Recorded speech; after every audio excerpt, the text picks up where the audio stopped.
Yun na, hindi ako alis dito pag di mo kinakausap. Ay, di wag ka umalis. Paki ko, kahit umulan dyan, ang kulit mo eh.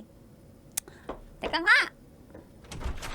Ano, magiging kasalanan ko pa, konsensya ko pa. Gusto ko lang naman klaruhin eh. Ba't ganun Anong kaklaruhin mo? Ba't ganun ka nung pinuntahan kita? Anong bakit ganon? Nagtatrabaho ako. Tatrabaho ka parang di mo ko kilala?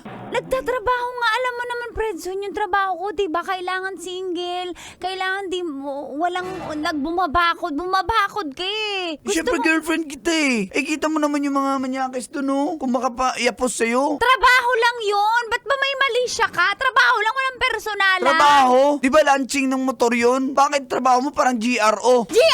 Kapal na mukha mo ha, ikaw ba nagpapasweldo sa akin ha? Umuwi ka na nga, di ka na nga nakakatulong, lalaiting mo pa yung trabaho ko. Ikaw dapat sumusuporta sa akin eh. Hindi ko naman nilalait yung trabaho mo. Nilait mo, sabi mo GRO. Di ba man lalait yun? Eh parang GRO nga naman talaga eh. Dalagdagan mo pa, kapal, umuwi ka na nga. Panira ka sa buhay ko. Panira ka.